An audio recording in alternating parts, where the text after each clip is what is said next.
Merci à tous.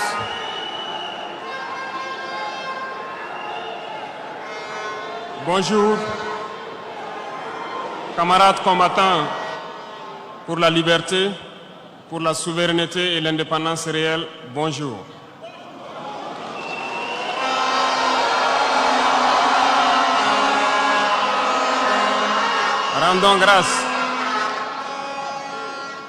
Rendons grâce à Dieu qui a permis à ce que ce jour 11 juillet ait lieu et que nous puissions nous retrouver dans cette cuvette du Palais des Sports pour échanger autour de l'avenir de notre patrie. À l'issue donc de votre décision le 25 mai dernier de nous confier la destinée de notre patrie pour 5 ans encore. Soyez-en remerciés.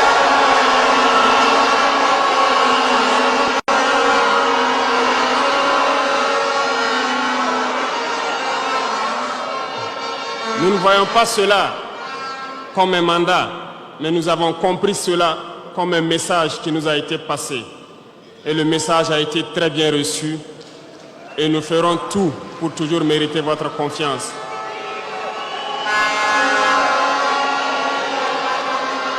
Permettez-moi également de rendre un vibrant hommage à toutes ces forces de défense, ces forces de sécurité intérieure, nos vaillants volontaires pour la défense de la patrie et toutes ces populations qui vivent dans ces zones à fort défi sécuritaire et qui tiennent debout. Nous leur rendons hommage et nous leur disons merci pour tout le sacrifice consenti pour notre patrie. Je vous demande que nous puissions donc observer 1 minute de silence pour honorer la mémoire de tous ceux qui ont perdu la vie dans ce combat.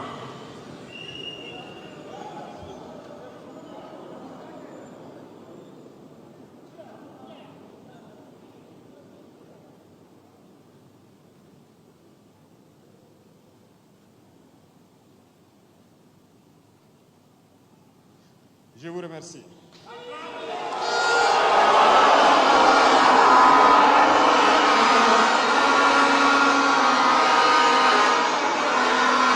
Que les âmes des défunts reposent en paix et que les blessés puissent retrouver bonne guérison.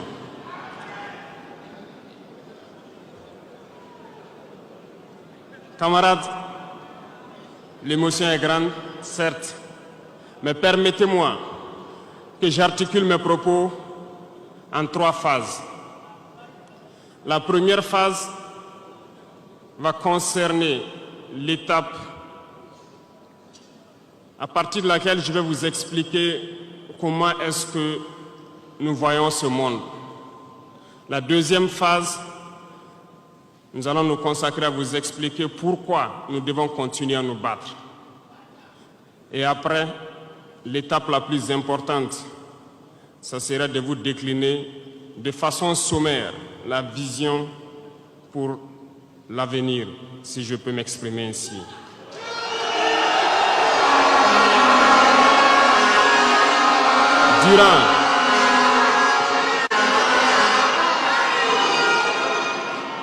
Durant ces 20 et quelques mois passés donc à la tête de l'État, nous avons eu à rencontrer plusieurs hommes politiques venus de toutes parts. Nous avons rencontré des centaines de diplomates venus de toutes parts.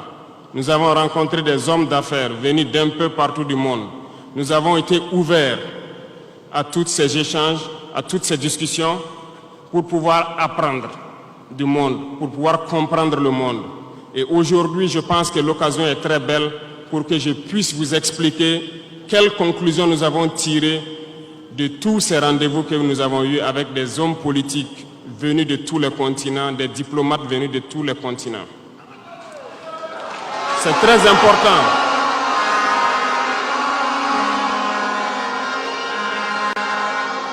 C'est très important la conclusion que nous avons tirée et ça doit vous permettre de comprendre le monde. Parce que souvent, dans nos contrées, nous n'avons pas cette perspective de pouvoir avoir accès à certaines personnes qui vont vous enseigner beaucoup de choses à travers leur comportement, à travers leurs propos. et aussi en vous disant comment ils nous voient. Camarades, Dieu a créé le monde avec tout ce qu'il y a comme bonheur, comme malheur, comme bien, comme mal, les humains, les génies, les animaux et tout ce qui va avec. Mais nous, humains, avons décidé de faire du monde autre chose. Chez les impérialistes, ils ont une vision du monde que je m'en vais vous expliquer. Le monde se résume en un triangle pour eux. Vous verrez le triangle dans la plupart de leurs insignes. Peut-être que vous ne comprenez pas, mais le monde se résume en un triangle. Pour eux, au sommet du triangle, se trouve l'empire du bien. Et l'empire du bien, c'est eux. C'est la prospérité, c'est tout ce qui est positif. C'est eux qui ont droit à tout ce qui est bonheur sur ce monde. C'est eux qui ont droit à toutes les richesses. C'est à eux d'imposer leur manière de voir le monde. C'est à eux d'imposer leur vision, leur mode de vie. Voilà pourquoi pendant la colonisation ou leur conquête, je dirais, ils venaient vers nos terres et ils disaient qu'ils ont découvert nos terres parce que pour eux, nous sommes des sauvages. Nous n'avons rien de comme eux, en fait. Donc, ils nous appelaient des indigènes. Et c'est eux, le peuple. Ils s'arrogent tous les droits. Et pour eux, le monde doit marcher comme ce qu'ils veulent. C'est simple. Je prendrai quelques exemples. Regardez à travers leurs films. Ils ont préparé l'esprit de leur peuple pour les faire comprendre qu'ils sont les meilleurs. C'est eux qui doivent tout posséder. Vous ne direz pas le contraire. Dans tous leurs films qu'ils propagent, vous trouverez toujours les méchants. Ce sont soit les Russes, soit les Sud-Américains, soit les Noirs qui jouent les mauvais rôles de trafiquants de drogue, de proxénètes, de trafic d'humains, jusqu'à un passé récent, bien sûr. Vous trouverez les Arabes qui jouent le rôle des terroristes. Voilà un peu comment ils perçoivent le monde.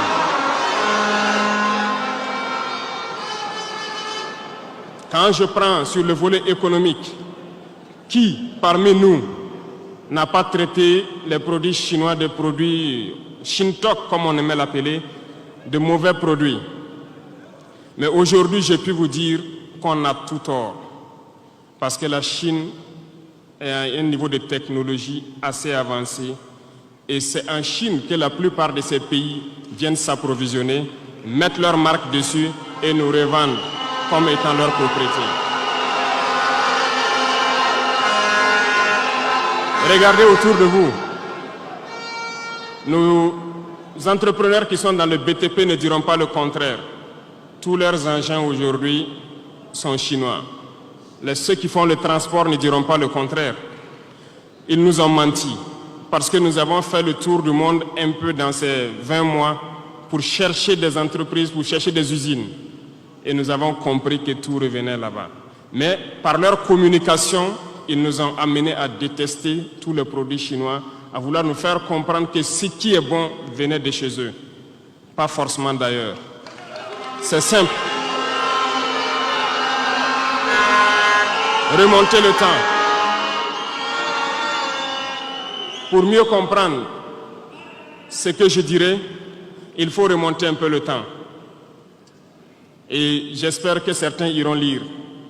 Qui sont les tsars, les conquêtes mongoles, les empires perses, turcs et ottomans? Lisez leur histoire, vous comprendrez pourquoi le monde est ainsi fait. À la base du triangle, il y a deux empires.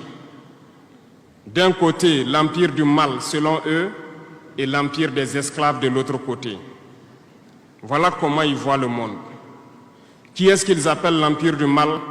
Ceux dont je viens de citer tout de suite l'origine, et je vous ai dit de remonter le temps, allez-y lire, vous comprendrez pourquoi ils sont l'empire du mal à leurs yeux. Ils combattent l'empire du mal. Pour eux, l'empire du mal doit disparaître. Pour eux, l'empire du mal incarne le diable. Ils communiquent et ils le font comprendre à leur peuple ainsi.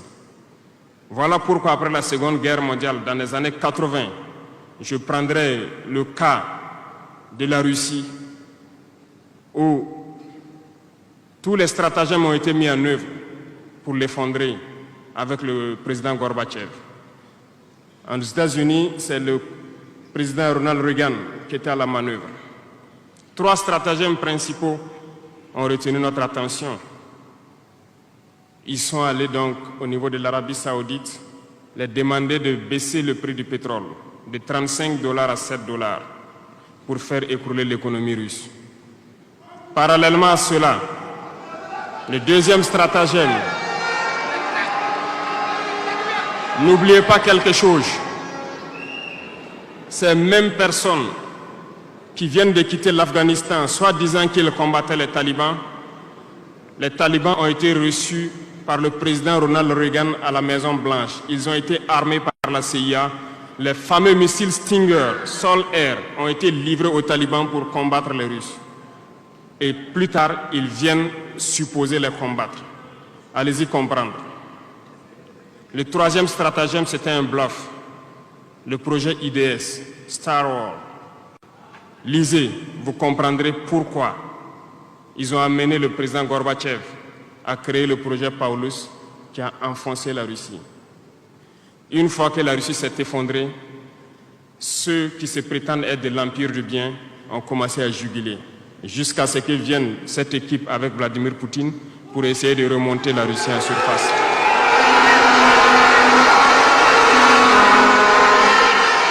L'empire du mal. L'empire du mal, selon eux, a beaucoup souffert. Regardez l'Iran aujourd'hui, toutes les sanctions possibles. Regardez comment ils qualifient certains peuples.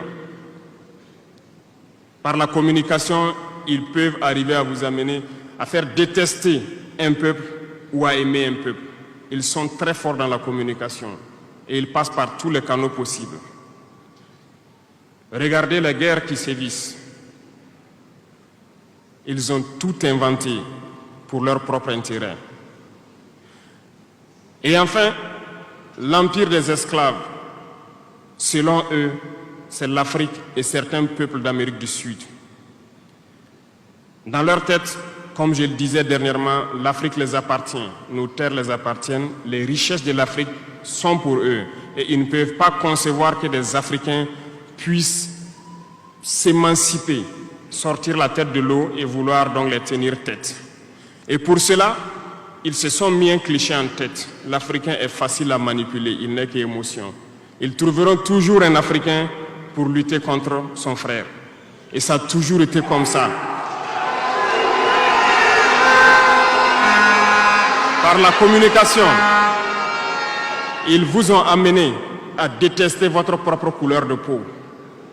Dans nos cultures et dans beaucoup de cultures au Burkina Faso ici, le deuil était symbolisé par la couleur bleue. Lorsqu'une femme perd son mari, elle portait donc des tenues de couleur bleue pour faire son deuil pendant un temps donné. Ce sont eux qui sont venus vous dire que le noir symbolise le deuil, le diable, la médiocrité, tout ce qui est mauvais. Et malheureusement, nous avons tellement avalé ça que lorsque nous sommes en deuil, nous nous mettons également en noir. Il faut que nous nous réveillons. Il faut que nous nous réveillons parce que voilà le cliché qu'ils ont en tête. Eux, ils sont l'empire du bien, d'autres sont l'empire du mal et nous, nous sommes l'empire des esclaves. Voilà comment les impérialistes voient le monde. Il faut que vous compreniez cela. Et là, je m'en vais faire un coup de gueule à l'endroit donc de certains intellectuels qui continuent de vouloir prêcher pour les impérialistes. Est-ce qu'ils ignorent cette partie de l'histoire? Je n'invente rien. Ça a été déclassifié. Vous trouverez tout ce que j'ai dit dans les bibliothèques ou partout sur les moteurs de recherche. Ces intellectuels n'ont-ils pas lu cela? Ne connaissent-ils pas l'histoire de ce monde? C'est peut-être par malhonnêteté ou quelques billets de dollars qui les amènent à toujours prêcher pour les impérialistes. Il faut que nos intellectuels arrivent à tout moment à prêcher pour conscientiser nos peuples, nos masses populaires, pour qu'ils comprennent d'où ils viennent et comment ils sont vus des impérialistes.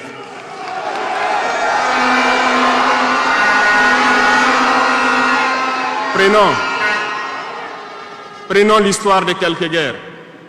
Vous avez suivi la guerre d'Irak. Un gros mensonge qui a été inventé, soi-disant de possession d'armes de destruction massive. Certains sénateurs, au niveau des États-Unis, ont tout fait pour avoir les preuves. Ils ne l'ont pas eu. Souvenez-vous que plusieurs personnes ont démissionné de la CIA après cette guerre.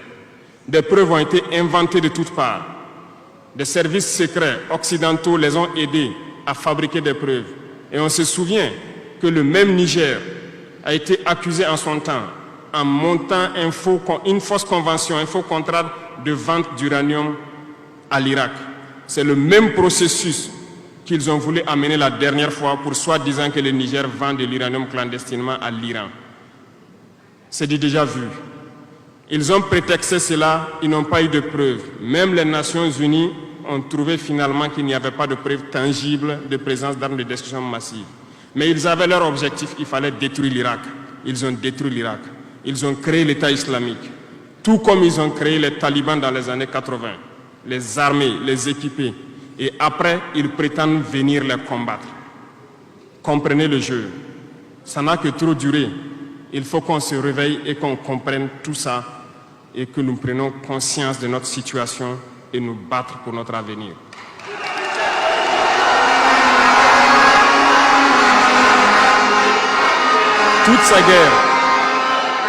Toutes ces guerres ont été inventées, passant par l'Irak, la Syrie, la Libye, dans le but de déstabiliser le monde à leur profit, parce que nul ne doit pouvoir les égaler.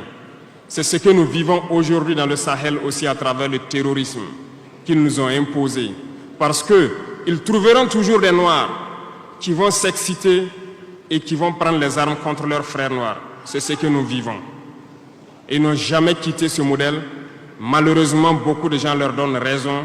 À cause de quelques billets de dollars, ils se vendent très moins cher à l'ennemi, à l'impérialiste, et ils se mettent à combattre leurs frères. Je voulais faire ce petit historique du monde pour que vous compreniez comment l'impérialisme voit notre monde. Ça se résume en ce petit triangle. Après cela, dans cette deuxième phase, je dois vous expliquer pourquoi nous devons nous battre. Une petite histoire, en 2015, à Tombouctou, lorsque nous avons rencontré, j'étais chargé de la sécurité donc de la plateforme aéroportière.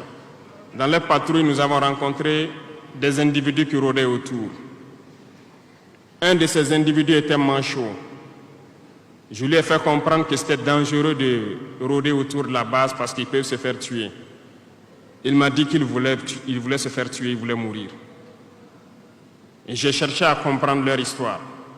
Certains étaient fous, d'autres étaient normaux, mais ils cherchaient à mourir à cause du terrorisme. Ils nous ont expliqué que lorsque les terroristes sont rentrés à Tombouctou, le manchot qui m'expliquait ça, un soir, les terroristes se sont pointés à son domicile. On voulait violer sa femme devant lui. Il s'est opposé. Ils sont repartis. Le lendemain, on est venu le pêcher à la maison, l'amener à la place publique. On l'a accusé de vol. On a tranché sa main, on l'a battu. Il est reparti à la maison. Son fils, qui avait 16 ans, qui s'occupait de sa main, ils sont revenus. Ils ont violé la femme. Ils ont enlevé son fils. Ils ont continué à violer sa femme pendant des jours, jusqu'à ce que la femme se suicide. Et ils ont amené son fils, il n'a plus retrouvé son fils. Et lui, il préfère mourir. Voilà pourquoi il marche autour. Le jour qu'une sentinelle va lui tirer dessus, ça lui fera plaisir. D'autres ont connu le même sort. Ils ont été enlevés de chez eux parce qu'ils refusaient que les terroristes touchent à leurs femmes ou à leurs filles. Et le lendemain, on vient les soustraire, on les amène à la place publique, on les battait à sang. Et après, ils allaient faire leur sale besoin. Beaucoup de familles ont été détruites ainsi. Ce sont des criminels, des violeurs, des bandits, des trafiquants de drogue qui sont armés et qui sèment désolation dans nos contrées. Ils ne le font au nom d'aucune religion. Malheureusement, ici au Burkina Faso, certains villages se sont laissés compromettre par ces individus. Je parle en connaissance de cause. En 2022 à côté, j'ai été chercher avec mon unité dans un village parce qu'ils ne voulaient pas que nous restions là-bas parce qu'ils sont en bonne entente avec les terroristes. Ceux qui m'écoutent, ils savent de quoi nous parlons. Plusieurs autres unités sont témoins. Certains villages ont refusé catégoriquement que des FDS foulent leur sol parce qu'ils sont en bonne intelligence avec les terroristes. Nous leur avons fait comprendre qu'il n'y a pas d'alliance possible avec ces criminels parce que c'est eux qui décident du jour où le pacte se rompt. Plus tard, je pense que beaucoup de villages ont compris cela. Lorsque le pacte s'est rompu, ils sont revenus sur les réseaux sociaux pour appeler au secours. Nous y avons été. Mais c'est pour dire, peu importe ce qu'ils viendront vous dire, peu importe les flatteries possibles, peu importe le pacte que vous avez signé avec eux, le jour qu'ils décident de mettre fin au pacte, ils viendront tuer et mettre fin au pacte. Il n'y a pas d'alliance possible avec les terroristes. Il n'y a pas d'alliance possible avec ces criminels. Ils sont à combattre. Un point, c'est tout.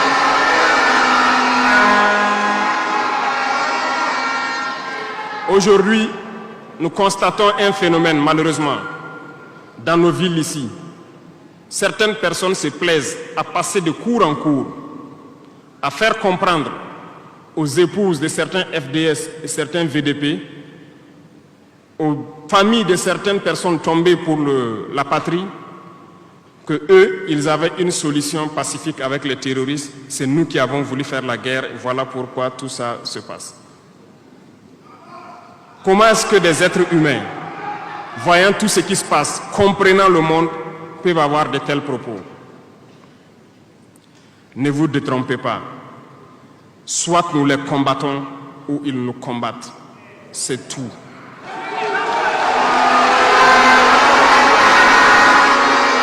Les gens se cachent.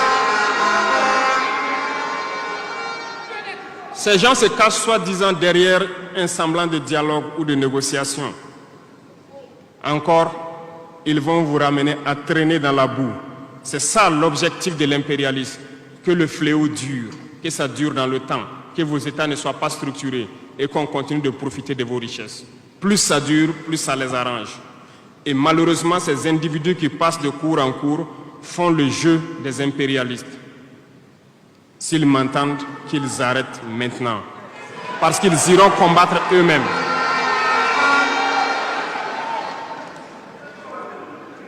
Nous n'avons pas le choix que de combattre. Et nous avons opté pour le combat, et c'est par là que nous serons libres, que nous serons réellement indépendants. Pour ce faire, nous avons pris le soin de diagnostiquer le problème profond du Burkina Faso. J'avoue que le problème est réel et profond. Le mal est là. Nous l'avons diagnostiqué et nous découvrons de jour en jour le système. Plusieurs nœuds ont été défaits, mais des nœuds restent à défaire parce que tous les jours que Dieu fait, nous découvrons certaines pratiques. Je peux comprendre, plusieurs décennies durant, ce système s'est installé. C'est devenu comme un gène dans nos ADN. Mais il faut que nous arrivions donc à soustraire ce gène donc de nos ADN et pouvoir construire un Burkina nouveau. Voilà pourquoi dans la troisième phase de mon propos, je m'en vais donc donner des lignes directrices dans certains domaines clés. Nous ne donnerons pas de détails sur notre programme, si on peut le dire ainsi, parce que quand le programme est connu au détail près, ils vont anticiper, ils vont poser des obstacles sur nos routes et nous empêcher d'atteindre nos objectifs. Mais nous pouvons donc nous résumer en quelques mots. Parlant donc du domaine de la défense et de la sécurité, comme vous le constatez, nous avons opté pour le combat. Et pour cela, nous avons doublé presque les effectifs dans nos forces armées. Nous continuons de recruter et je pense que dernièrement des recrutements ont été lancés côté officiers et sous-officiers, et bientôt, dans quelques jours, le recrutement pour au moins 10 000 soldats devrait être lancé. Nous continuerons à renforcer les effectifs pour faire face, parce que où que vous soyez, malgré le recrutement qui a été fait, il y a toujours le besoin de militaires. Partout au Burkina Faso, certains villages continuent de vouloir la présence militaire. Donc, il y a lieu de continuer à recruter et à équiper. Et je peux vous assurer que nous sommes sur cette lancée. Depuis janvier 2023, nous avons pu lancer un programme d'équipement. C'est vrai, le monde est fou, il y a la guerre partout. Aucune nation ne prend son équipement et vend, on fabrique pour vous. Ce qui a fait que ces équipements ont traîné près de 18 mois, mais les premiers ont commencé à venir, comme vous avez pu le constater la dernière fois, et les équipements vont continuer à venir, parce que nous voulons que le niveau de notre armée atteigne un niveau jamais égalé dans la sous-région.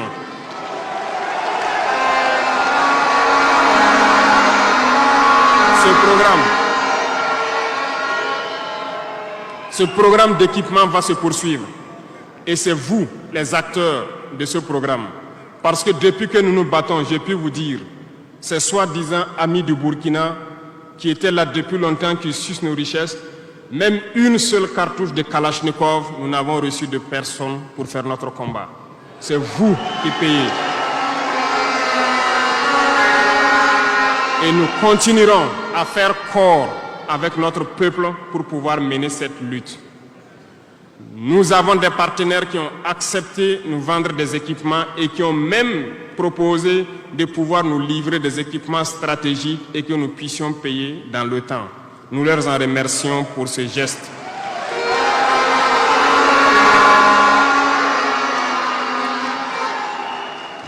Et nous disons encore merci au peuple qui a compris le sens du combat, qu'il faut que nous nous battons. Si nous ne nous battons pas, ils viendront nous chercher chez nous, comme dans un poulailler ou dans une bergerie. Chaque matin, ils choisiront qui ils veulent pour aller exécuter sur la place du public, pour faire peur aux autres, aller trancher des mains ou des pieds sur la place publique pour faire peur aux autres. C'est comme ça leur tactique. Nous allons nous battre. Et nous nous donnerons les moyens pour y arriver. S'il arrive demain que nous sommes coincés dans une certaine lancée, nous viendrons encore vers le peuple et demander encore plus de sacrifices pour pouvoir atteindre l'objectif. Parce que malgré vos cotisations, je vous le disais tantôt, certaines puissances ont refusé de nous vendre les équipements, ont bloqué les équipements que nous avons achetés dans certains pays parce qu'ils ont la licence de certains composants. Et ces puissances exploitent des minerais au Burkina Faso. Je le dis ici, haut et fort et solennellement. Ça va s'arrêter. Nous allons retirer des permis d'exploitation. Nous n'allons pas permettre cela.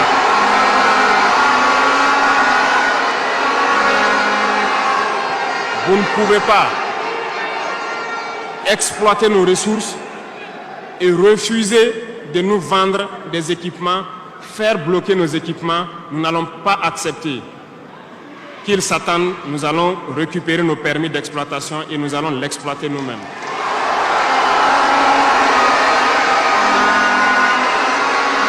Revenant. Pour conclure sur le volet donc de la défense, nous n'allons pas trop nous étaler là-dessus, mais sachez que tout ce qui est déjà arrivé, les hommes sont en formation là-dessus, d'autres équipements viendront. Et cette guerre, nous allons la mener.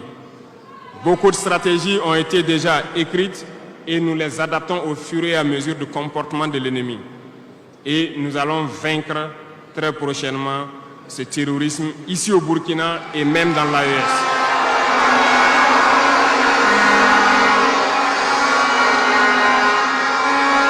Pour ce qui concerne le domaine donc de la fonction publique, pendant longtemps, nous avons passé le temps à mettre en garde un certain nombre d'acteurs. Mais nous avons compris que le phénomène est tellement profond. La corruption, la mauvaise gouvernance dans les différentes administrations, le manque d'éthique persiste. Certains organes ont été donc mis en place dans le cadre de la lutte contre la corruption, Et dernièrement, certains arrêtés ont été pris pour ce qui concerne les primes de dénonciation. Le dernier acte à poser sera fait avant donc, la fin de ce mois. C'est un organe qui devra siéger dans tous les ministères pour s'auto-saisir de certains dysfonctionnements, des actes de corruption et pouvoir agir. Et ces organes seront prêts. Parce que nous avons beaucoup de gros travailleurs aussi dans l'administration, mais qui sont mis à l'ombre, qui sont souvent mis à l'écart. Parce que pendant longtemps, ce sont les plus corrompus, les plus malhonnêtes qui ont été mis à la lumière, c'est eux qui bénéficient de tous les avantages. Et je dis donc aux travailleurs de faire attention à ces individus qui sont en train de perdre leurs privilèges, parce qu'ils vont continuer de vous manipuler, de vous intoxiquer et de vous envoyer dans de mauvais pâturages. Faites très attention à ces individus qui sont en train de perdre leurs privilèges, parce que nous n'allons pas permettre à ce que une soi-disant élite donc, qui avait été programmée s'arroge tous les droits donc, dans nos différentes administrations. Le dernier organe sera mis en place avant la fin de ce mois et le travail réel va commencer. Vous entendrez dire un peu partout à l'issue de ça que nous ne respectons pas certains textes, nous ne respectons pas certaines lois, mais il n'y a pas de loi ou de textes qui tiennent dans cette lutte lorsque c'est pour l'intérêt de la patrie. Qu'ils se le tiennent pour dire donc nous allons aller dans ce sens. Nous avons donc dans le processus de recrutement adopté une ligne de conduite. Nous sommes en train de faire un diagnostic, de vérifier les présences et de voir les besoins. Il n'est pas exclu qu'au cours de l'année, certains concours soient lancés pour augmenter des effectifs dans certains endroits. Certes, il y a eu d'abord une vague de concours qui a été lancée, mais dans tous les milieux, ils sont en train de faire le point. S'il y a besoin, je dis bien s'il y a besoin, nous continuerons encore de recruter pour être à un niveau acceptable et pouvoir faire fonctionner les différents organes donc, du pays pour le bonheur donc, des masses populaires. Dans le domaine donc, de la diplomatie, nous avons opté pour une diplomatie commune dans l'AES.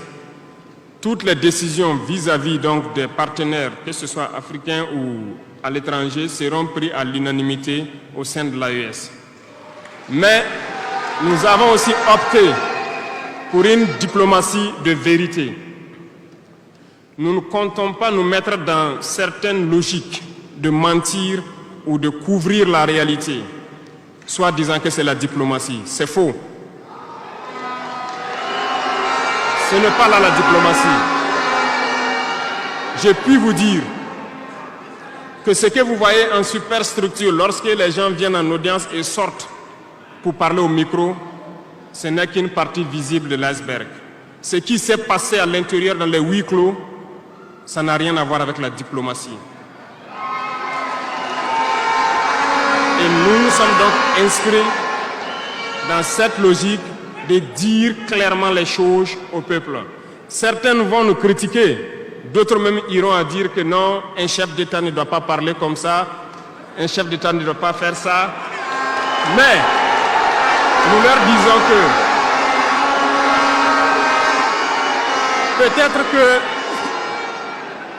peut-être que ces gens qui critiquent de cette façon lorsque nous disons la vérité, peut-être qu'ils ont une école où ils ont appris à être chef d'État, comment le chef d'État doit être. Sinon, je n'ai pas encore vu cette école. Et pourquoi nous devons ressembler forcément aux autres, faire comme les autres? Nous voulons créer notre modèle, notre identité. Et je pense que le Burkinabé, par définition, c'est l'homme intègre. Nous voulons la vérité. Et lorsqu'il y a la vérité qui sort, même si nous avons fauté, il faut que nous ayons le courage de venir vous dire sur tel côté nous avons fauté, nous demandons pardon. Si vous nous pardonnez, vous nous pardonnez. Mais nous ne voulons plus nous inscrire dans cette diplomatie mensongère. Nous avons, dans une interview, parlé du régime ivoirien. Certains Burkinabés sont montés sur leurs chevaux et critiqués. Je le dis, j'insiste et je persiste. Nous n'avons rien contre le peuple ivoirien, mais nous avons quelque chose avec ceux qui dirigent la Côte d'Ivoire.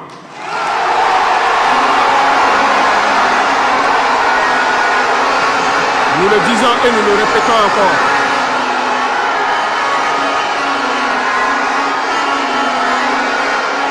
Laissez-moi vous dire quelque chose. Permettez-moi de vous dire quelque chose. Il y a bel et bien à Abidjan un centre des opérations pour déstabiliser notre pays.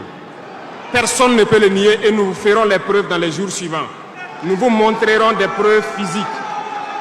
Vous allez comprendre de quoi nous parlons. Personne ne viendra nous dire qu'au Bénin, il n'y a pas de base française dirigée contre nous. Nous avons les preuves sous la main. 2 bases importantes.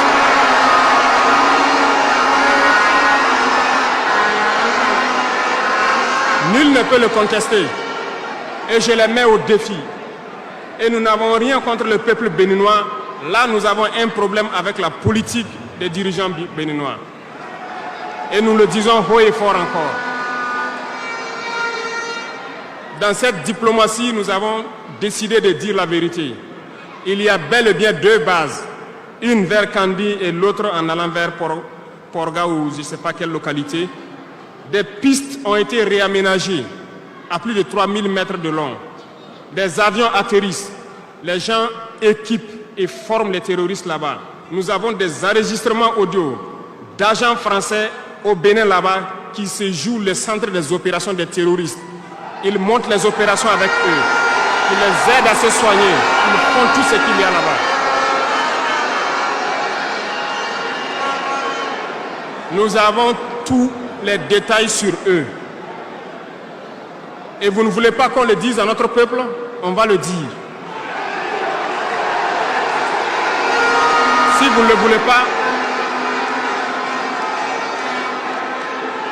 s'ils ne le veulent pas, qu'ils arrêtent de se comporter ainsi. C'est simple. Nous n'avons forcé personne à prendre son indépendance. Si vous décidez de rester dans votre situation, mais ne prenez pas vos pays pour en faire des bases arrêts parce que ce sont vos populations qui vont en souffrir après.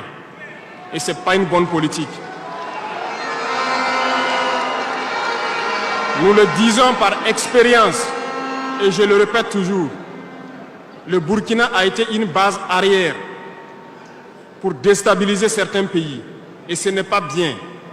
Le Burkina a été une base arrière à un moment donné pour les terroristes ici. Voilà le prix que nous payons. Donc, pour prévenir les peuples de ces pays dont je parle, doivent parler à leurs dirigeants et qu'ils arrêtent cette politique parce que ça ne les arrange pas du tout.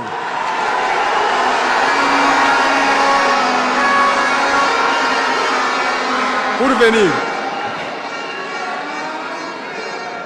dans le volet communication et culture, nous avons lancé plusieurs initiatives.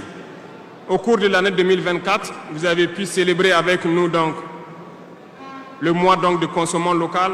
Nous avons eu les journées traditionnelles, le mois du patrimoine. Beaucoup d'activités ont été menées. Nous allons continuer à ramener donc, en surface, donc notre culture, parce que c'est de là que nous retrouvons notre identité. Nous allons continuer des actions dans ce sens, à mettre en valeur notre culture, à mettre en valeur donc nos coutumes et à mettre en valeur le vivre burkinabé. Et nous souhaitons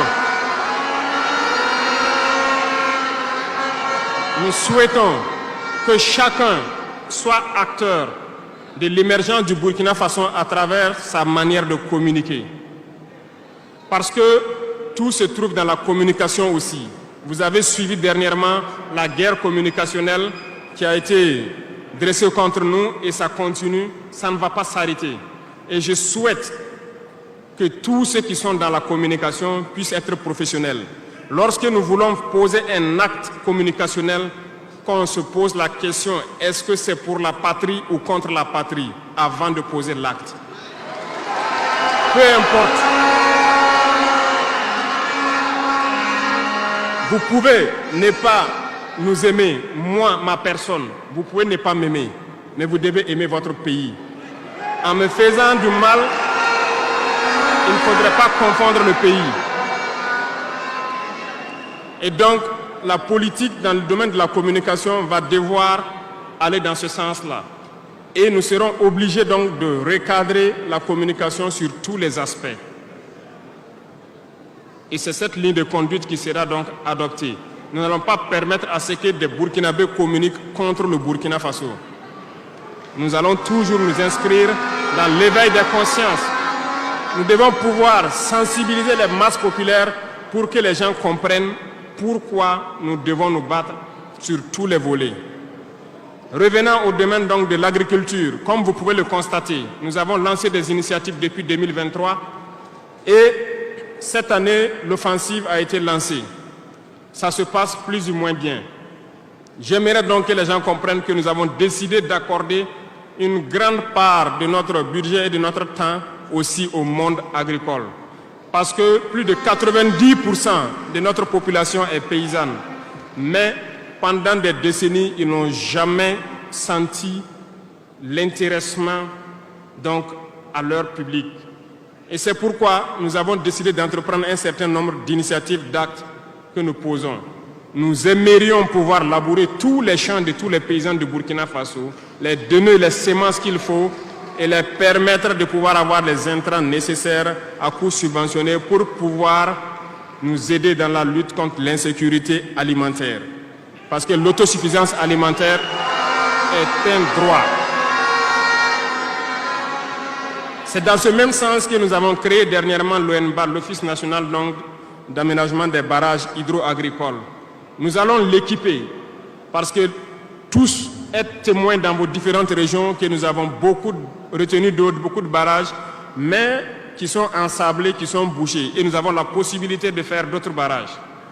Nous sommes en train de payer de l'équipement pour cet office pour qu'il puisse se déployer sur le territoire et avec la contribution des populations, pouvoir construire beaucoup de barrages et désensabler beaucoup de barrages. Nous allons poursuivre ce combat. Nous allons poursuivre ce combat jusqu'à l'atteinte de l'autosuffisance alimentaire et que nos populations puissent manger à leur faim. Dans le domaine des infrastructures, nous avons un manque crucial de routes.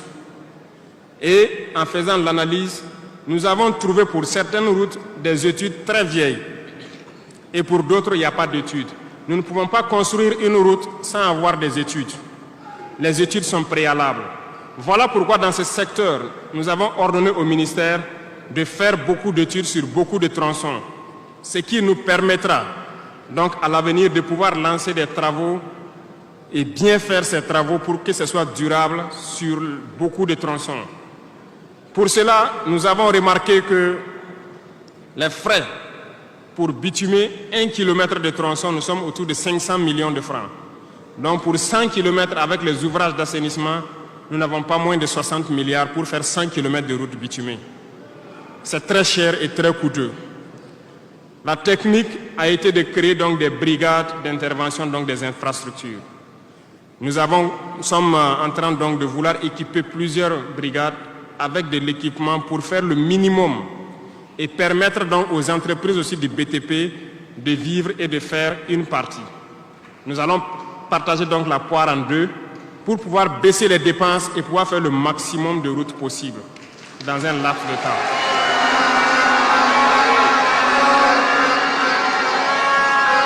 Cela donc a déjà commencé et nous allons poursuivre au cours donc de ces 5 années dans ce processus pour que dans toutes les régions, nous puissions quand même pouvoir rallier le maximum de chefs-lieux de province et que nous puissions faire écouler nos marchandises et que les personnes puissent se déplacer sereinement. Dans le domaine donc de l'urbanisme, nous sommes dans un processus de pouvoir redessiner nos villes. Et si vous remarquez, les villes sont trop grandes, si je prends Ouagadougou, mais les infrastructures d'assainissement et autres ne suivent pas. Ça fait que nous pataugeons dans la boue et nous n'avons pas assez d'assainissement. Ça nous crée beaucoup de maladies qui peuvent donc amener des épidémies. Nous avons un processus de pouvoir concentrer les villes à travers donc des constructions à hauteur. Pour cela, nous avons un plan que nous avons établi pour pouvoir aller d'un quartier et concentrer le maximum et maintenant étendre aux autres quartiers. Certainement, si les gens sont déplacés dans ces quartiers, beaucoup de terres vont se libérer pour pouvoir maintenant dessiner de bons plans pour nos villes. Nous allons commencer par des villes, un certain nombre de villes d'abord, et pouvoir l'étendre à toutes les autres villes. L'urbanisme doit pouvoir donc nous amener à jouer sur le volet de la santé. Parce que si l'urbanisation est bien faite, il y a un bon nombre de maladies telles que la dengue, le choléra et certaines maladies liées aux eaux sales qui stagnent dans nos rues. Nous allons donc avoir un bon résultat dans le domaine sanitaire. Ce qui m'amène donc dans le volet de la santé. Nous avons décidé depuis un temps de rehausser le plateau technique d'un certain nombre de CHR, d'équiper certains centres donc de scanners et d'appareils qui puissent permettre aux citoyens d'avoir des examens adéquats et à moindre coût. Nous allons continuer dans ce processus. Voilà pourquoi nous avons lancé l'initiative présidentielle pour la santé au Conseil des ministres passé. Il s'agira de créer ce que nous avons appelé des centres de santé communaux. Et dans ces centres de santé, nous avons intégré un minimum de services qui doivent être servis aux populations. Il s'agira de l'imagerie, c'est-à-dire tout ce qui est échographie et radiographie, des banques de sang et aussi des laboratoires, pour que les populations des différentes provinces et communes, certaines communes, n'aient pas à se déplacer ou avoir besoin d'ambulance pour une transfusion sanguine, amener des malades vers certains centres, qui peuvent d'ailleurs ne pas arriver à cause de l'état de la mauvaise route. Donc, cette initiative est déjà lancée et nous allons faire en sorte que nous puissions commencer avant la fin de l'année la construction des premiers centres et leur équipement. Nous allons le poursuivre au fur et à mesure jusqu'à la limite donc de nos moyens pour pouvoir donner une santé, un système de santé fort à toutes nos populations. Nous ne voulons pas voir quelqu'un quitter sa localité pour venir vers un CHR pour une radio ou pour une transfusion sanguine. Donc, c'est bien possible. C'est bien possible parce que je reviens encore à nos impérialistes qui nous ont pillés pendant longtemps. Regardez, leurs simples hôpitaux pour leurs animaux sont plus équipés que nos centres de santé. Ce n'est pas concevable. Nous pouvons atteindre ce niveau et nous avons décidé de nous battre pour atteindre ce niveau. Le ministère a été instruit aussi de former le personnel nécessaire pour équiper ces centres-là au fur et à mesure que nous les mettons en place, parce que ça nécessite des professionnels engagés. Et pour être plus pointu, nous avons remarqué que nous avons des médecins assez posés, prenant l'exemple de ceux qui opèrent le cœur. Nous sommes en train donc de les accompagner pour pouvoir avoir un institut vraiment assez équipé et les permettre de faire certaines chirurgies du cœur sur place parce qu'ils en ont la capacité. C'est l'équipement qui les manque. On attend leur point de situation pour pouvoir les aider et les soutenir. Beaucoup d'autres spécialités ont fait leurs preuves et nous ferons tout pour les accompagner donc dans ce sens. Dans l'initiative, il est prévu aussi des centres de réanimation dans certains CHR qui n'en disposent pas. Parce qu'il nous a été dit qu'après plusieurs opérations, des patients souvent décèdent du fait de manque de centres de réanimation. Donc c'est un tout complet que nous sommes en train de mettre en œuvre pour pouvoir renforcer le système de santé. Et nous sommes convaincus que si les Burkinabés mangent à leur faim et que l'urbanisation est bien faite, nous avons déjà gagné en termes de santé sur beaucoup de plans. Et il faut l'accompagner maintenant avec l'équipement.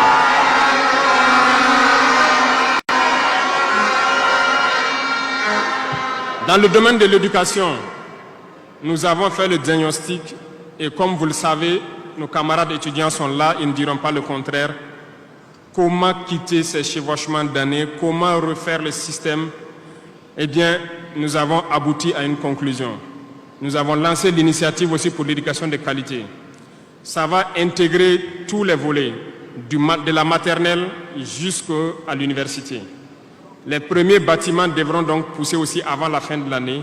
Nous avons opté pour des constructions en hauteur, pour rassembler le maximum d'élèves sur des superficies données, pour permettre un contrôle approfondi et judicieux de l'enseignement, parce que l'enseignement, c'est aussi de l'éducation.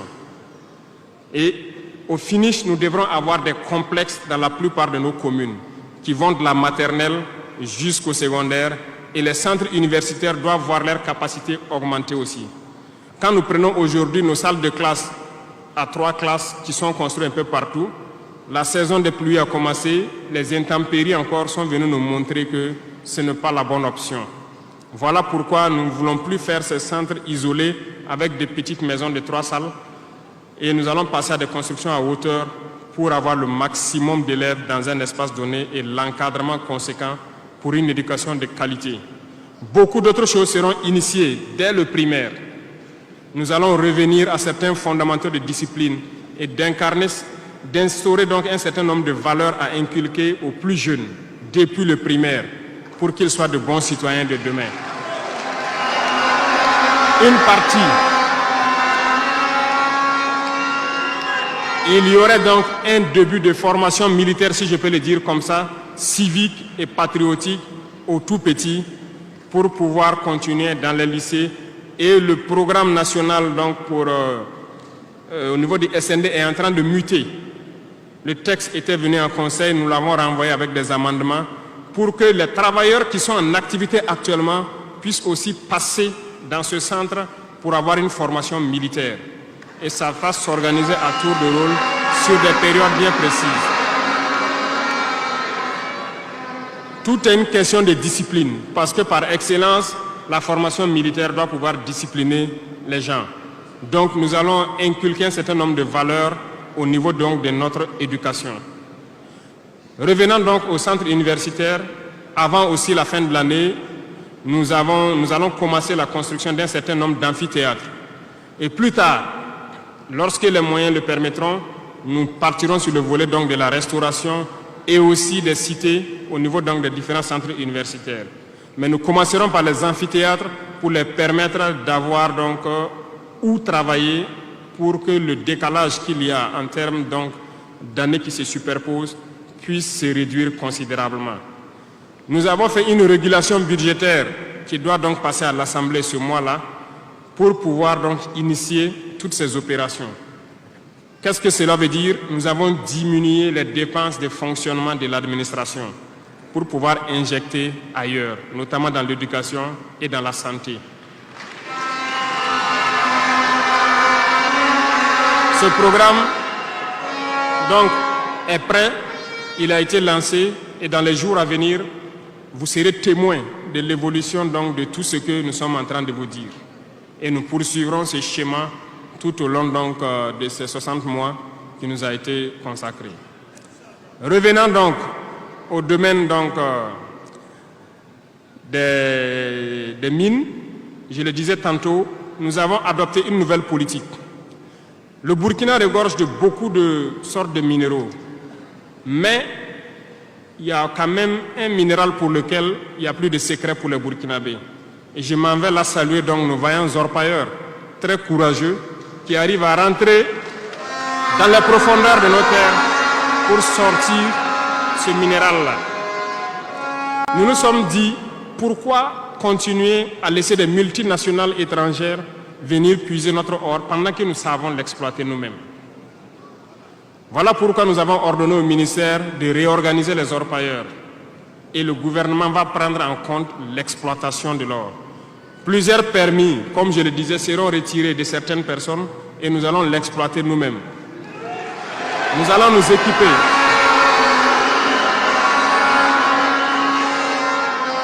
Nous allons nous équiper en machines pour le faire, mais même si nous n'arrivons pas à nous équiper de manière conséquente, nos orpailleurs ont fait leur preuve de courage et d'abnégation.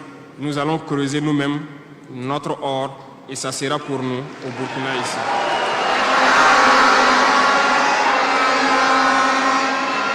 Pour les autres substances, Pour les autres substances, là où nous ne pouvons pas, et bien sûr, nos partenaires sincères qui acceptent de nous accompagner dans cette lutte, c'est à eux seuls que nous pourrons concéder certains permis. Parce qu'ils ont accepté de nous accompagner dans la lutte pour notre souveraineté, dans la lutte contre le terrorisme.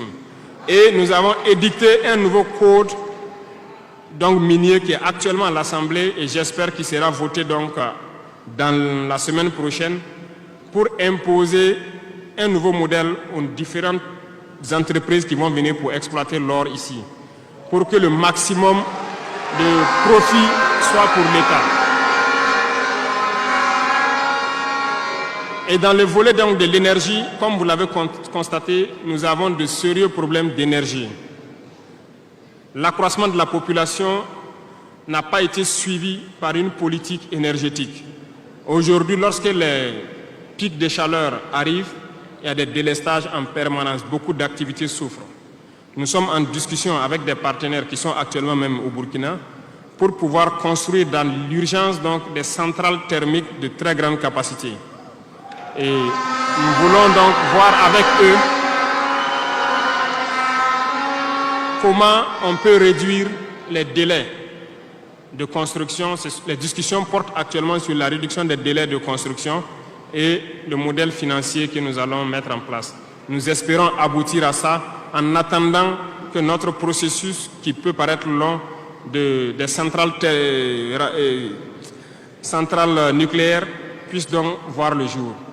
Sur ce volet aussi, ça se poursuit très bien.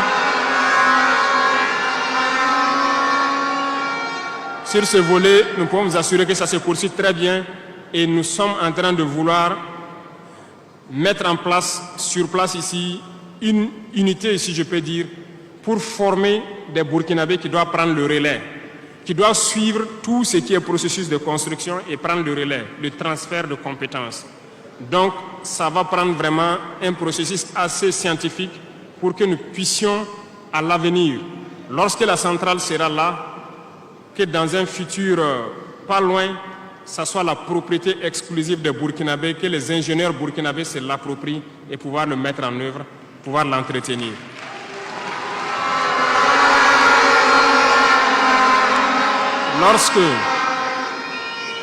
Lorsque les conclusions donc, des discussions qui sont en cours avec les partenaires pour la centrale thermique verront le jour, nous allons vous mettre ça à disposition. Et si nous avons besoin de vous, nous allons vous le dire pour pouvoir mettre en œuvre rapidement ce plan aussi. Parlant donc du domaine de l'économie, qui tient beaucoup à cœur, nous sommes en train de mettre en place un processus. Le paiement donc de la dette intérieure a commencé un peu avec les plus petites dettes. Les factures de moins de 100 millions ont été payées et nous poursuivons au fur et à mesure parce que ça doit permettre de soulager le secteur privé et de pouvoir donc relancer l'économie. Actuellement, nous allons nous tourner rapidement vers les sociétés d'État. Leur assemblée générale vient de finir, comme vous l'avez constaté. Elles fonctionnent très bien et elles ont fait de très bons résultats. Nous allons partir donc des sociétés d'État, soustraire un peu sur leur DAT pour soulager l'économie et faire tourner, soulager la dette intérieure et faire tourner l'économie.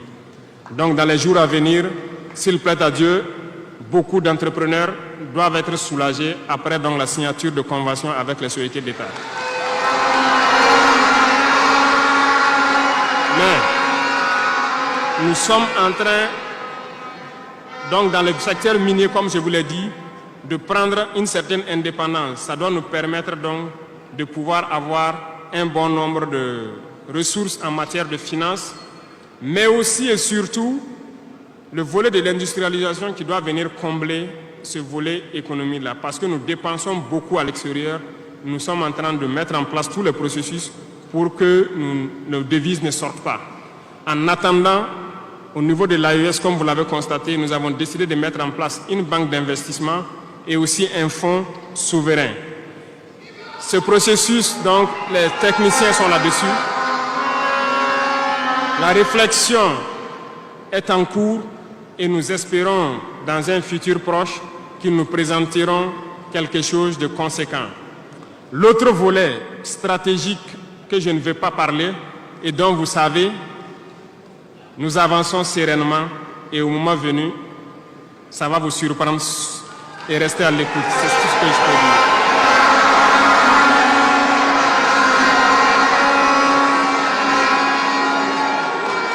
Dans le volet commerce et industrialisation, nous avons aussi posé les diagnostics, comme je vous le disais. Actuellement, comme vous le constatez, nous avons énuméré un bon nombre de produits que nous importons de l'extérieur. Alors, nous sommes en train d'entamer un processus d'industrialisation. Il faut que nous arrivions à mettre le maximum d'industrie sur place pour transformer nos matières premières et pour pouvoir fabriquer ce que nous consommons. Nous sommes dans ce processus et nous discutons avec beaucoup de partenaires pour avoir le maximum d'industrie sur place. Cela va faire en sorte que nos devises ne sortent pas et que l'économie tourne bien et que aussi nous puissions avoir de l'emploi pour les jeunes. C'est dans ce cadre que nous avons pris certains décrets pour faciliter la création des petites entreprises. Nous avons élagué tout ce qui est taxes durant donc un bon nombre d'années pour que les petites entreprises puissent se créer et vivre. Malheureusement, les petites entreprises se retrouvent confrontées aux besoins de financement. Il faut le dire, au niveau des banques, ça s'avère beaucoup compliqué pour qu'on puisse avoir des financements lorsque vous créez votre entreprise. Nous avons rencontré le monde des banquiers et comme je le disais, nous avons échangé, mais je ne suis pas du tout satisfait parce que le retour qui devait être fait pour que nous les accompagnions pour financer les petites entreprises n'est pas satisfaisant. Voilà pourquoi nous sommes en train de réorganiser nos fonds qui étaient disponibles au niveau de l'État. Nous les avons rassemblés en un certain nombre de fonds, tant au niveau de l'agriculture, tant au niveau donc du ministère de l'Emploi, pour pouvoir prochainement ravitailler ces fonds-là et pouvoir permettre aux jeunes qui créent les entreprises d'avoir des crédits et de pouvoir se lancer. Donc, et je profite interpeller donc le monde donc encore des banquiers de revenir avec des propositions parce que nous avons des solutions, mais peut-être pas de bonnes solutions pour eux. Mais il faut qu'ils reviennent un peu pour nous appuyer à pouvoir aider les jeunes à s'en sortir. Le cas échéant, nous serons obligés de mettre en place un plan, peut-être qui ne va pas plaire, mais nous serons obligés. Dans le domaine donc du commerce, comme vous l'avez constaté, beaucoup de gens nous ont interpellés au cours de nos tournées sur les marchés hier. Nous avons fait un point de situation. Il y a tellement de travail à faire pour reconstruire ces marchés hier. Donc, aujourd'hui, quand vous prenez à Ouagadougou, le maire fait des séances de sensibilisation un peu partout concernant donc un certain nombre de commerçants qui se sont installés de manière anarchique au bord des rues, mais j'ai instruit à ce que ce soit des sensibilisations toujours, en attendant que nous dégageons les espaces pour construire des marchés dignes de ce nom et demander aux gens de venir prendre des boutiques dans ces marchés et maintenant pouvoir libérer les rues pour pouvoir agrandir et assainir notre milieu. Et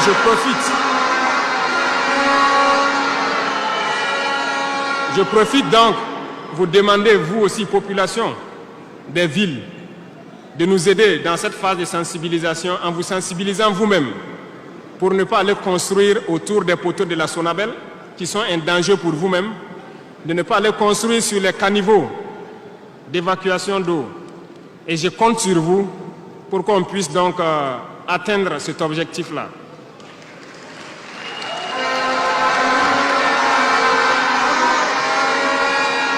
Revenons donc au volet donc de l'emploi, le sport, la jeunesse. Nous sommes en train de faire une réforme. Il y aura un remaniement ministériel dans quelques jours où l'architecture des ministères va changer un peu. Nous allons consacrer un ministère entier à la formation secondaire et professionnelle pour que nous n'ayons plus à avoir donc au niveau de l'université ce blocage qui est là actuellement. Nous devons pouvoir professionnaliser beaucoup de jeunes depuis le lycée. Donc, soit depuis la 4e ou au niveau donc de la seconde, que les gens puissent décider d'aller dans des filières professionnelles et pouvoir s'auto-employer.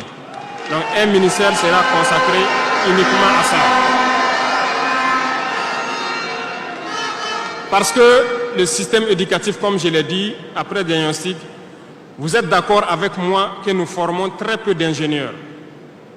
Pourtant, une nation qui se développe, l'indice aussi de développement, c'est en termes d'ingénieurs formés. Remontez dans l'histoire et voyez toutes ces grandes nations. Le nombre d'ingénieurs formés par an dans des spécialités pointues compte beaucoup dans le développement. Au Burkina, nous n'en avons pas assez. Voilà pourquoi l'école polytechnique de Ouagadougou, nous voulons la faire évoluer en université polytechnique en y mettant un certain nombre de filières technologiques et en recrutant le maximum d'étudiants qui puissent être formés là-bas et avoir des ingénieurs. C'est bien que nous ayons les filières comme lettres modernes, philosophie, droit, voilà, psychologie, histoire. Beaucoup d'étudiants se retrouvent là-bas contre leur gré. Ce n'est pas forcément ce qu'ils ont choisi, mais ce sont les filières disponibles qui forcément ne donnent pas des opportunités d'emploi. Voilà pourquoi nous avons décidé de valoriser ce secteur donc, de la formation professionnelle et de l'emploi en y consacrant entièrement un ministère. Donc dans les prochains jours, ce remaniement sera fait et vous verrez donc comment nous allons évoluer.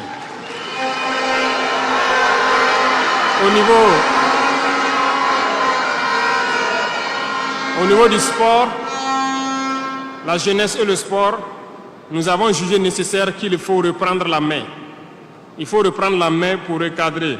Parce que, première chose, le sport permet d'éviter un certain nombre de vices. La drogue, l'alcool, certains vices de la société peuvent être combattus à travers le sport. Nous voulons donc mettre des pôles dans toutes les régions, reconsidérer l'UCBF et toutes les disciplines sportives pour pouvoir les valoriser et créer les pépinières pour qu'au niveau professionnel, nous ayons le maximum de Burkinabés qui défendent les couleurs de Burkina Faso à l'extérieur. Le ministère qui sera consacré à ça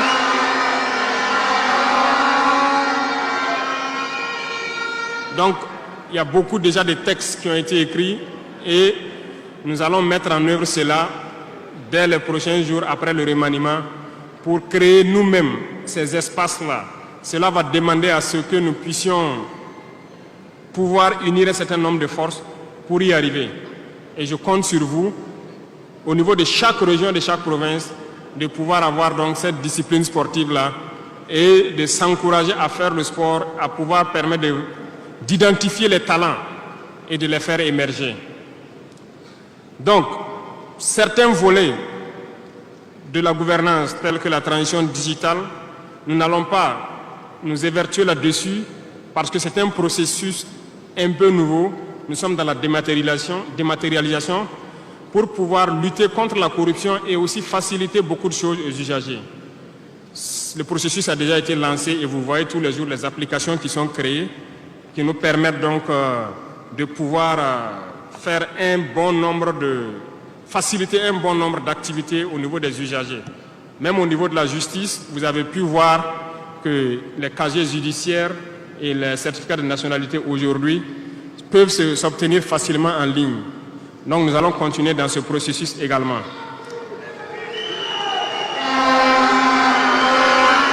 Revenant donc au domaine donc de l'humanitaire, nous avons donné donc instruction au ministère. C'est le ministère de la Femme, du Genre, de la Cohésion sociale et de l'action humanitaire. C'est eux qui traitent toutes ces questions. Mais nous avons décidé dans une première phase de nous concentrer sur l'action humanitaire, notamment soutenir les populations qui retournent dans leur village. Aujourd'hui, imaginez des populations qui retournent dans leur village en début de saison ou pendant la saison pluvieuse. C'est très difficile pour eux de pouvoir se nourrir ce temps-là. Donc, certains volets peuvent sentir moins donc, la présence du ministère, notamment le genre et autres, c'est parce que nous avons donné instruction au ministère de se concentrer sur l'action humanitaire. Au fur et à mesure que les villages rejoignent, que les villages puissent avoir le minimum pour survivre. Et là, à partir des moments, nous pourrons donc nous intéresser à tous ces volets. Parce que la cohésion sociale dont nous parlons ne peut advenir que lorsque les gens mangent à leur faim d'abord. Un pauvre et un riche ne peuvent pas s'asseoir sur la même table et parler. Si l'un a faim et l'autre... Voilà, c'est compliqué. C'est ce que je passe mon temps à dire à tous ceux qui viennent nous parler de cohésion sociale. Quelqu'un ne peut pas avoir faim et quelqu'un qui mange à sa faim, vous voulez les asseoir pour parler à la même table, ce n'est pas possible. Il faut que tout le monde ait à manger d'abord.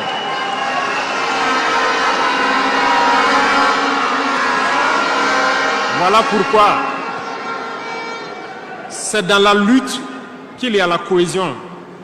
Acceptons de lutter. C'est dans la lutte, c'est dans la guerre qu'est née l'AES. C'est dans la lutte que nous avons pu nous unir dans le Sahel. Et c'est dans la lutte que les Burkinabés sont en train de s'unir. Allez-y voir tous ces villages qui se retournent. Je vous invite à faire le tour. Beaucoup sont venus de différentes provinces. Ils peuvent être dans leur village avec des désaccords. Ils ont été cherchés. Mais quand ils reviennent, ils sont plus soudés que jamais. La cohésion sociale se trouve dans la lutte également. Et pour finir, j'ai laissé le domaine de la justice en dernier pour terminer donc notre vision dans ce domaine.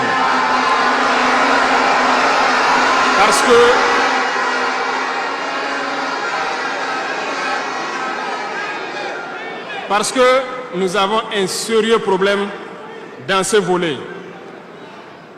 Nous avons entamé des réformes il n'y a pas longtemps au niveau du Conseil supérieur de la magistrature. Nous avons vu des écrits, nous avons vu des comportements de certains syndicats du monde de la justice. Très bien, certains ont tenté de boycotter tout ce qu'ils peuvent, mais comme le disait Diop, avec ou sans eux, nous allons avancer.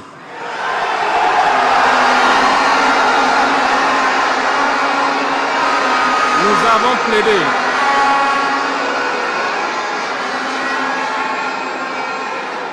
Nous avons plaidé pour une justice juste, si on peut le dire.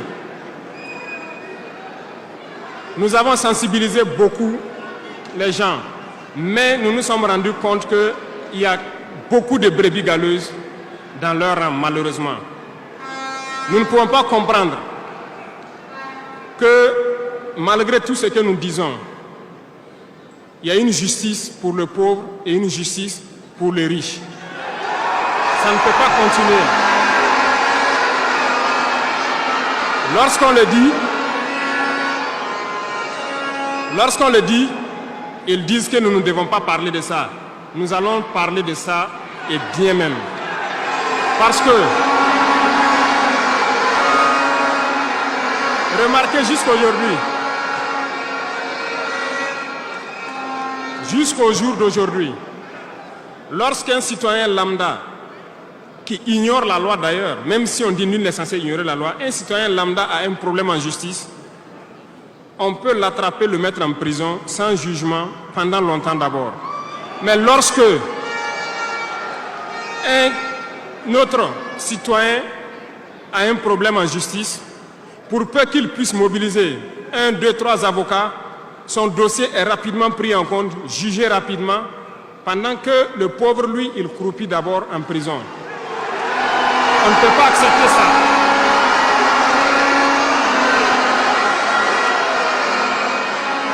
Il y a des choses, il y a des situations et il y a des choses sur lesquelles nous n'avons pas voulu nous prononcer par juste devoir de réserve parce que nous sommes à un certain niveau, on ne veut pas parler en premier. Mais nous allons rompre ce tabou-là. Ça ne peut pas continuer comme ça. Il faut que les gens changent de manière d'être. Beaucoup de gens sont toujours en prison sans jugement. Nous allons lancer une campagne bientôt pour juger ces gens-là qui sont en prison pendant des mois sans être jugés. Parce que nous ne pouvons pas payer des gens et vouloir encore qu'on paye lorsqu'il y a un jugement.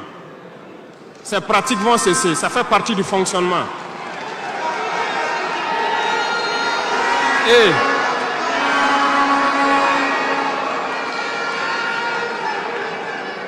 malheureusement, je le dis haut et fort, et j'invite donc les magistrats qui sont sincères là, voilà, à donner le temps aussi et à quitter dans une certaine logique. Parce qu'il y a beaucoup de brebis galeuses dans leur rang. Il y a des magistrats corrompus qui se cachent derrière des syndicats pour poser un certain nombre d'actes.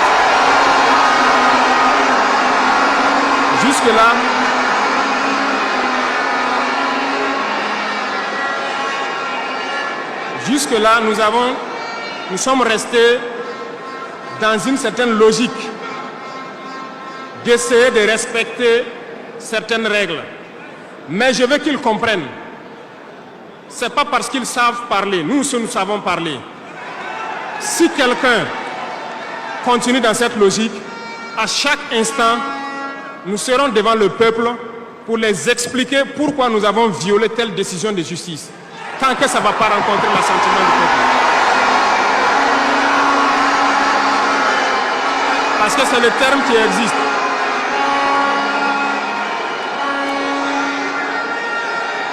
La patrie d'abord. La patrie avant tout. Si une mauvaise décision est prise, soi-disant pour protéger certains individus qui nuisent à la patrie, nous allons nous opposer. Et nous n'allons pas permettre que la décision soit exécutée. Et nous allons expliquer pourquoi nous nous opposons.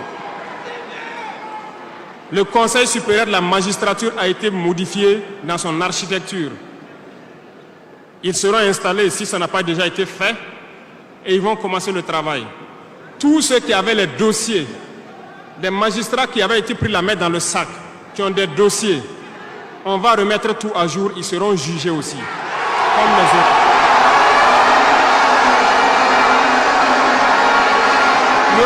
Il n'y aura rien d'impuni.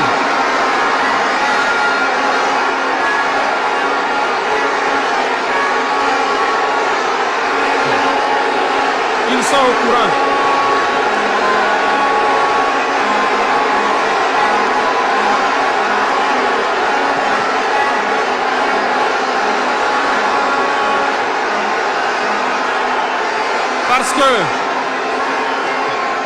Parce que l'injustice est un fléau qui détruit la société. Oui, l'injustice est un fléau qui détruit notre société. Et il faut que ce soit clair. Certains diront qu'on n'avait pas besoin de le dire ici, on avait besoin de le dire. On les met en garde et ça sera fait. Ils vont le voir dans les jours à venir. Et c'est une mise en garde en même temps au nouveau Conseil supérieur de la magistrature qui sera mis en place de prendre au sérieux tous les dossiers. Certaines personnes ont été forcées à la corruption. Certains opérateurs économiques ont été escroqués, forcés à la corruption par certains membres de la justice. On a ouvert pour qu'ils puissent venir dénoncer ces individus-là. Ils vont être jugés également. Nous voulons une autre forme de justice.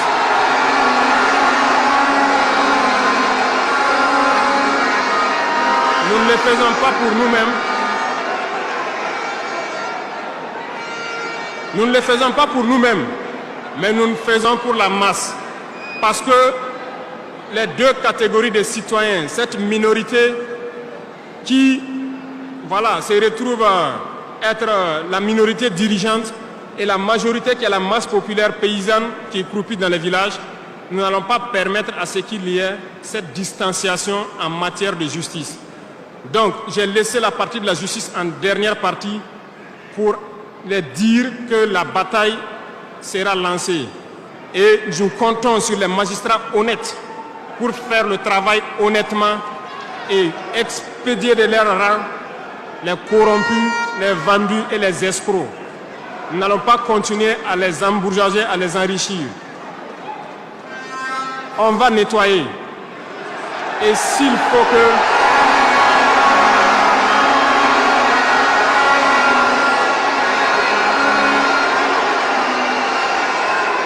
Et si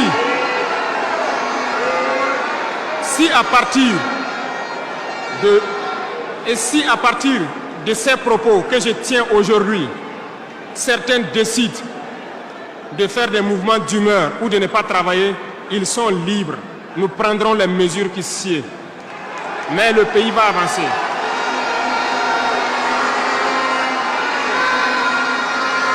Tout Burkinabé a besoin de dignité. Tout Burkinabé a besoin de vivre en paix. Et la justice doit se donner en tenant compte de certaines valeurs. Nous avons vu des familles qui ont été détruites à cause de petites décisions de justice qui ont détruit cela. Je prends pour exemple, pour une simple bagarre au quartier. Une simple bagarre au quartier, on prend quelqu'un pour coup et blessure, on le met en prison, on ne se rend même pas compte que ce sont ces femmes et ces enfants qui vont périr dans la misère. On détruit des familles pour ça. Nous avons interpellé à relire le code pénal et c'est en relecture. Nous allons changer carrément le modèle de justice. Parce que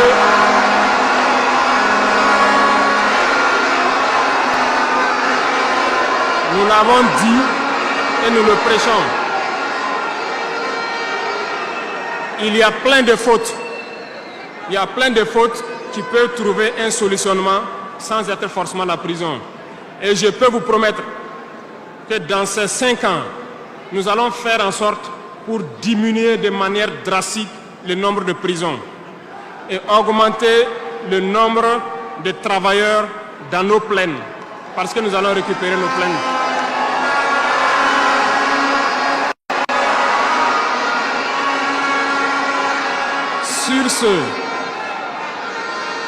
Sur ce, nous n'allons pas donc nous détailler sur tous les aspects.